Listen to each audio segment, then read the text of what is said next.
What's the buzz about at WMSC Radio? Up next on Carpe Diem.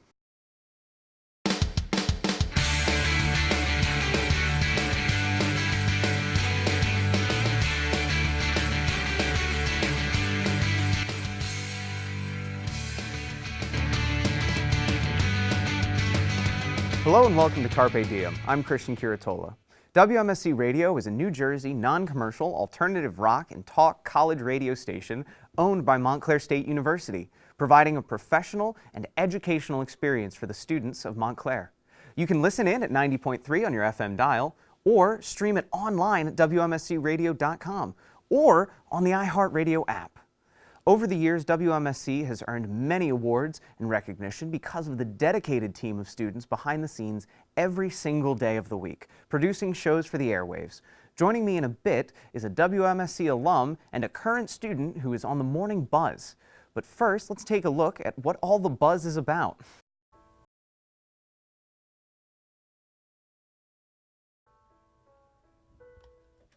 What a charming song. We're back here on the Morning Buzz here on 90.3 WMSC, Upper Montclair, New Jersey. I'm your host, Kate Braunstein. And I'm George Jemgochin.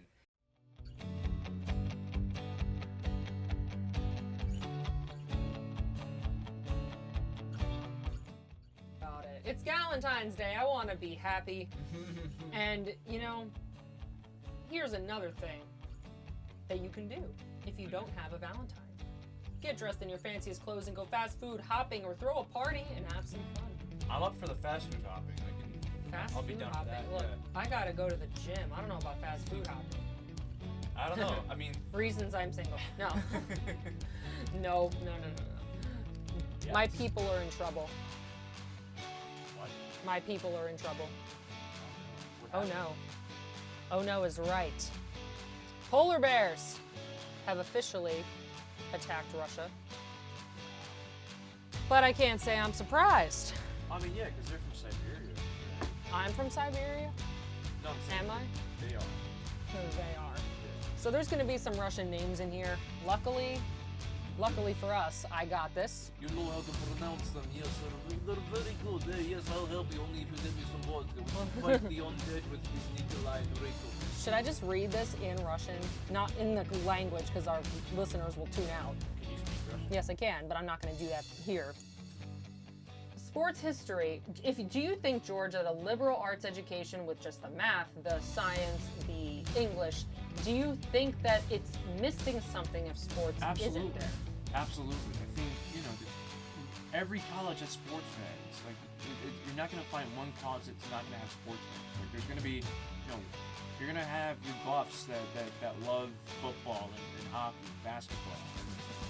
You don't want to deprive them of something that's going to be so, you know, that they want to be interested in. Like, and this is funny because in high school I took a sports literature class where we got to read sports novels like Friday Night Lights, Unbroken, and you know it was sports, but it's connected to pieces of literature, which is what we love. No. Okay.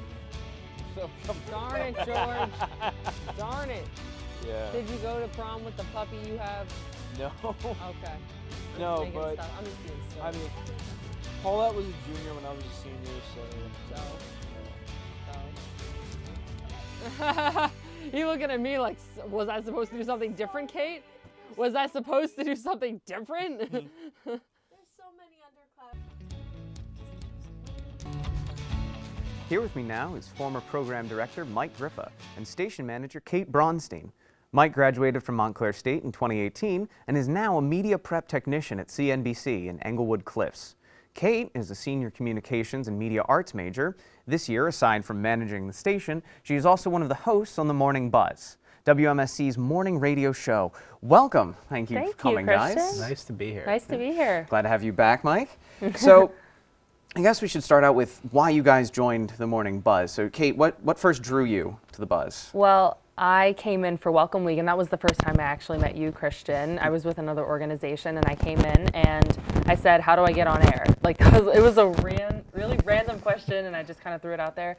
And I went to the office and said, what teams can kind of help, like if you just want to go on air, but you don't really want your show yet, because at that time, like technology really scared me.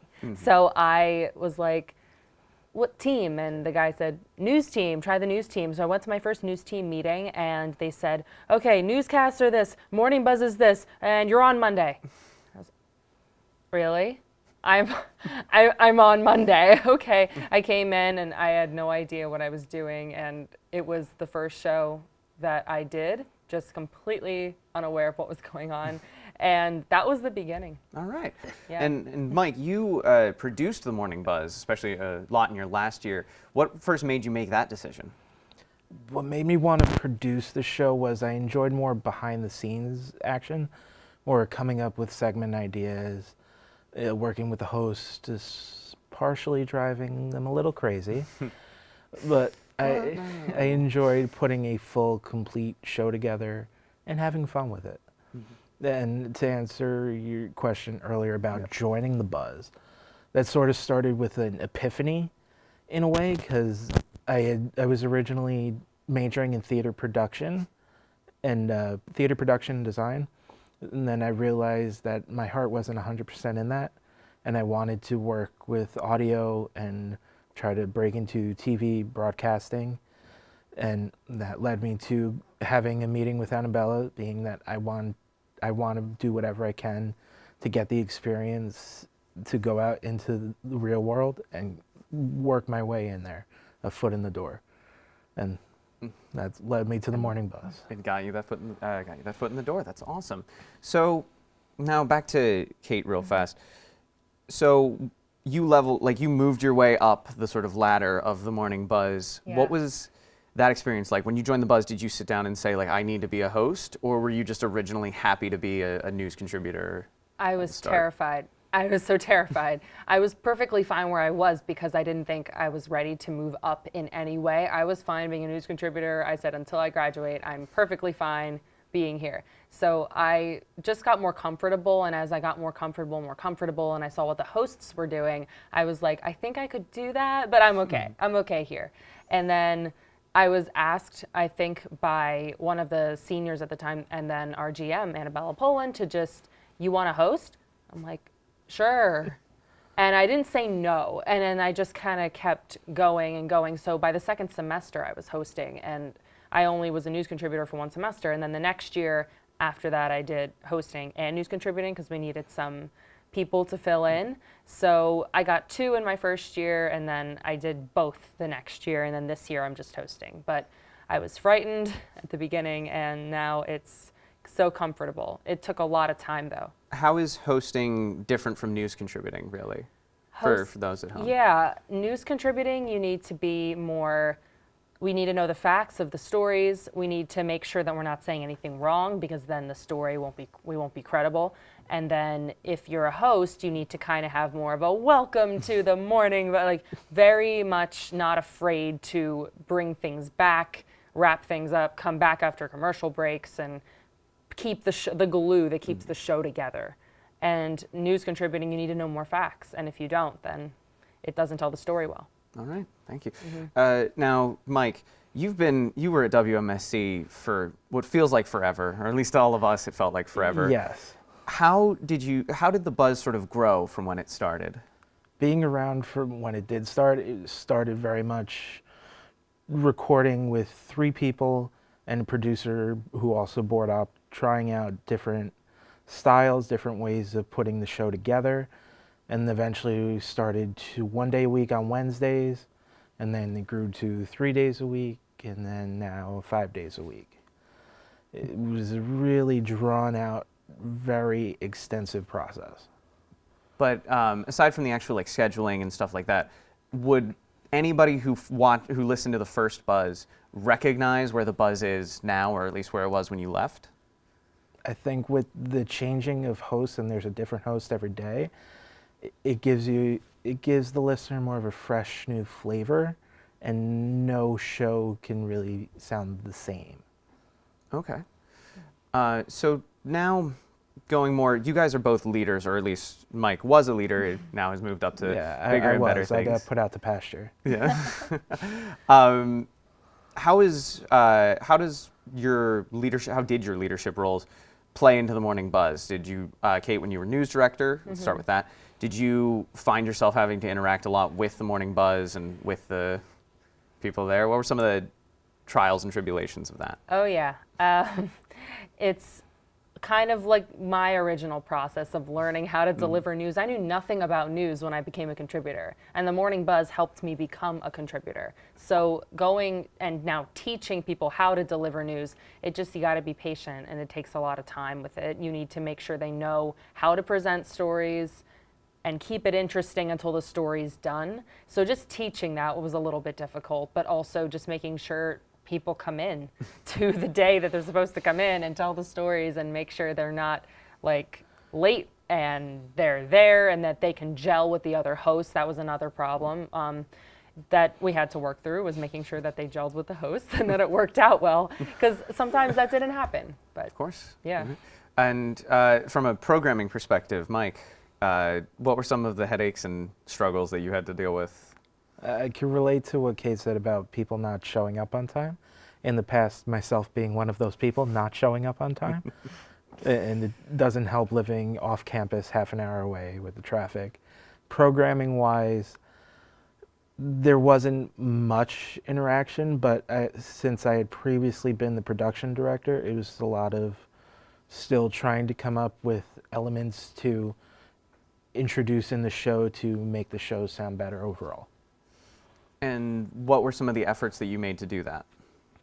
Different sound effects for segments, different bumpers to go in and out of breaks, and eventually an intro that sounded somewhat professional. All right. So how has it sort of affected, how has WMSC in general, but particularly the Morning Buzz, affected your college careers? Has it changed how you feel? Do you walk around knowing, it's like, oh, I host a radio show, haha. Like, do you have that hidden inside at all, or no? Or Not at all.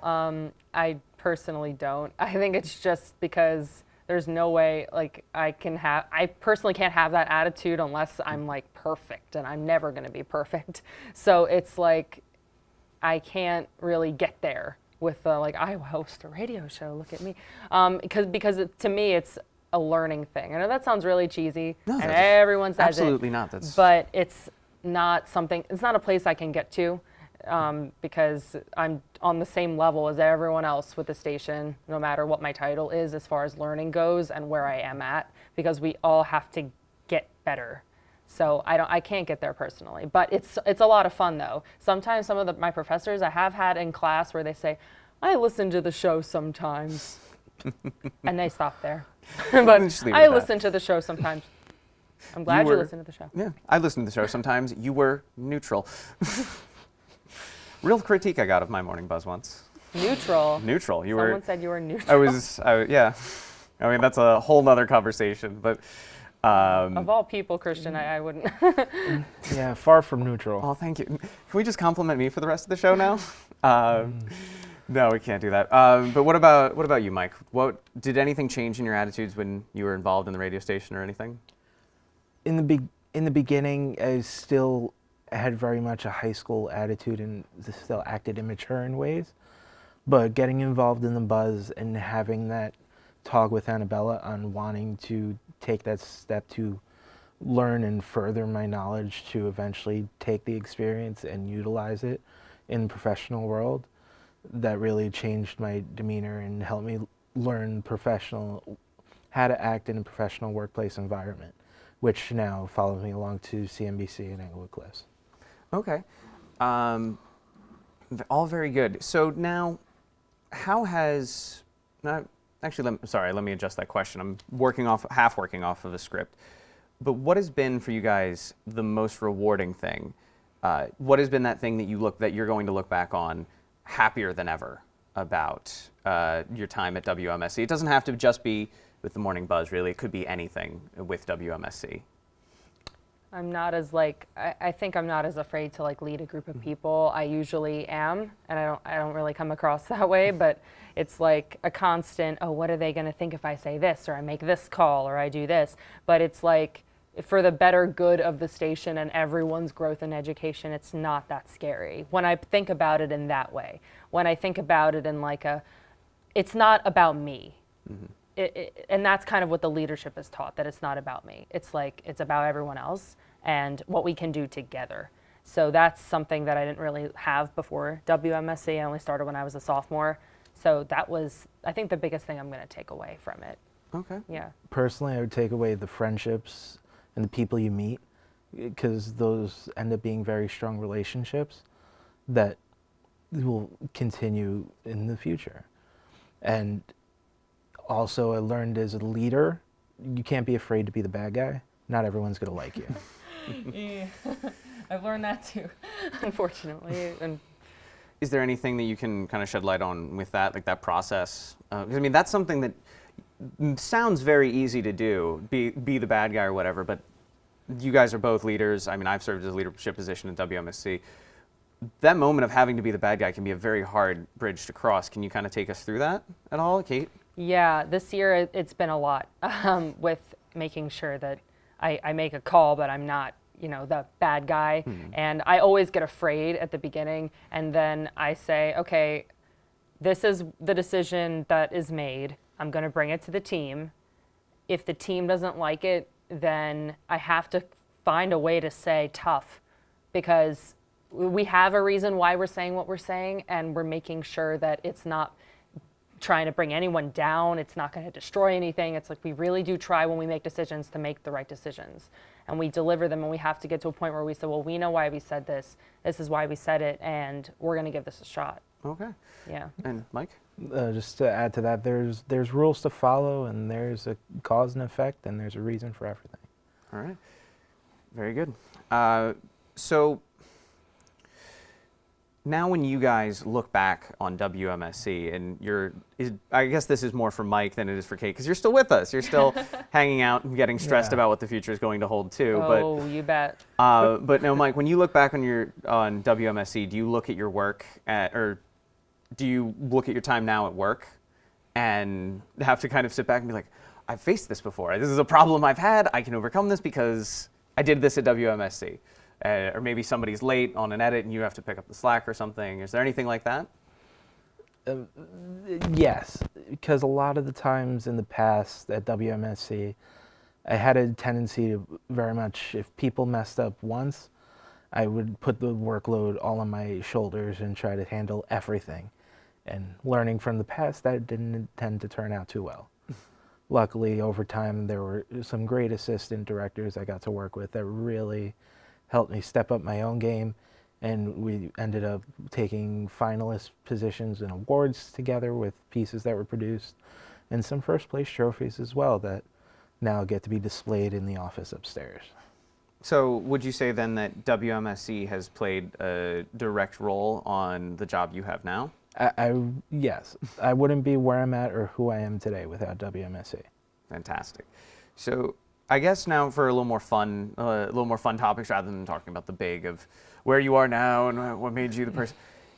Has there ever been a time at WMSC where you're just going to sit back and remember it forever, but not in a deep philosophical way, just a dumb moment that you just keep coming back to and still makes you laugh? Because I mean, Yes. this is college. We're having fun still, no matter what. Last year, we had the sports team dissect The Bachelor.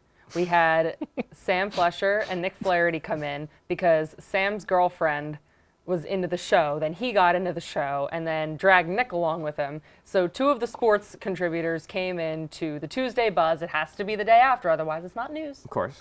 So they came in and they knew everything about the show and they got so excited. They're like, oh my gosh, and Ari, and then Ari dumped Becca. And like, oh my gosh, I saw that too. And just the excitement, and the sports team dissects The Bachelor was the title, and it was fabulous. I will always remember that. That was just so funny. And I was the host for that day, so when they didn't come in at 9:45 exactly, because the show ends at 10, I was like, they better get in here. They better get in here. And now we don't have that. I mean, maybe I'll get them to call in for this season, but I miss that. That's good. That's real good. Mike?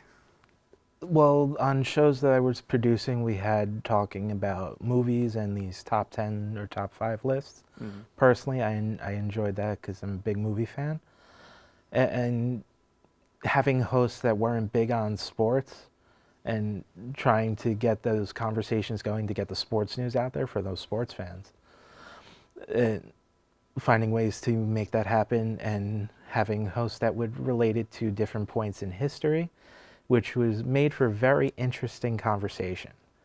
Anything specific or?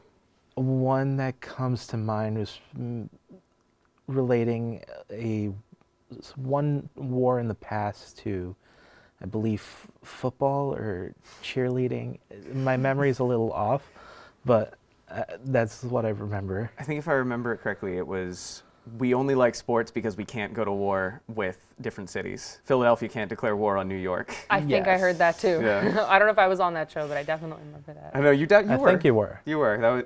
Oh wait. Yeah. Yeah. Yeah. Yep. See, now we're just reminiscing. Yeah. No, we're not even we on the could go show on anymore. and We on can, and on, yeah, but- because there are some good moments with the Morning Buzz, and there were some good moments at WMSC. There was also a Valentine's Day couples game in there too. That was a lot of fun. Yeah, I think that I played that one time. nothing. I won, Makes but- you. It really makes you think originally producing for the Buzz, right? Yeah. So thank you to Mike and Kate for joining me today. Up next, we have WMSC's General Manager, Annabella Poland, here to tell us more about how the station's grown and where it's going in the future. Stay tuned. Joining us now is General Manager of WMSC, Annabella Poland. Annabella has an extensive career in the industry, from being a segment producer for Good Morning America to the Director of Talent and Industry Relations at SiriusXM Radio. She also serves as a U.S. correspondent in Argentina for an award-winning radio show. Welcome, Annabella. Hi. Thank you. Welcome very much. So, with the Morning Buzz, what are your kind of like goals or your educational goals specifically for the Morning Buzz?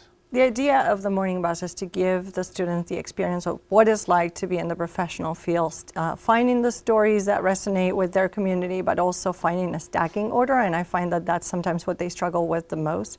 It's giving them a structure, a clock to work with. So if you think about the Morning Buzz and the 2 hours that the Morning Buzz show has, you begin your first hour with more newsy news, more of like, national news, and then you try to bring it back to campus.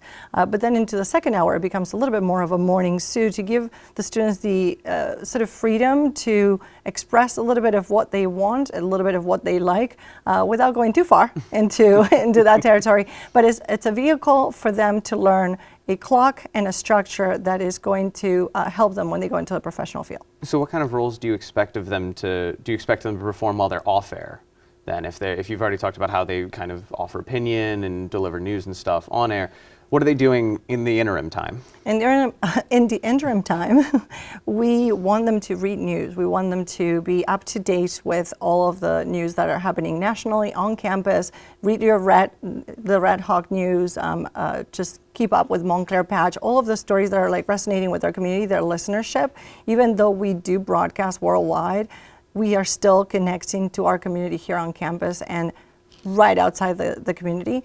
But I also want them to be stories that they as students can sink their teeth into, because if you're going to do a story that you're not familiar with and you're going to talk about it for 20 minutes, it's going to sound awkward. And so I want them to get good at picking stories before the show, so that when they come into the show, they're prepared and they're talking about things that they know, that they can relate to, and that they can make their audience like be interested in, as opposed to like, oh no, I'm cringing now.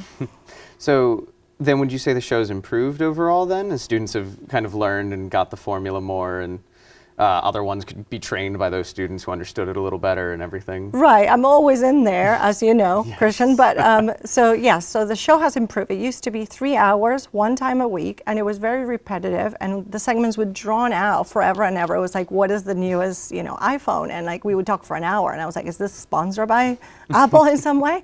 So we attack the show in a manner that is a little bit more professional, a little bit more we look at it in the sense that you come in, you do your newscast, and then you do your top stories. And the top stories, there's no secret. You can just Google what the top stories of the days are, right? And then you can look at your email and you find out what's happening on campus that day. And then I know that weather is, you can just stick your head out the window, but people seem to like to hear that. So they do that. And then they move on into stories that are a little bit more resonating with their age group, right? So it could be like, the fact that some Mars rover died and everyone's crying over Twitter, but it could also be what the administration is doing right now in school. So they have a flexibility. I just ask them to be themselves and be college students, anchoring and contributing, and not try to be and emulate someone that is, double their age and on professional TV.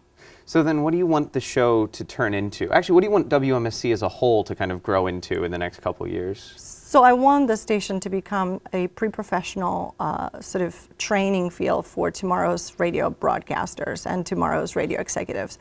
I think that if they have the opportunity to have some structure, but then given the freedom to create ideas, like if you want to do a whole day of kazoo playing, that's cool, let's work with that. But I want them to realize what ideas are good and what ideas are not good, and just to experience that while they're here, to make those mistakes while they're here, but at the same time keep it professional. You cannot cancel your show 2 minutes before the show. You cannot show up to your show 5 minutes after. That's not how it works in real life. So give them a training place to do what they will be doing if they choose to go into radio, but at the same time, have the opportunity to make mistakes and not be fired or blacklisted forever.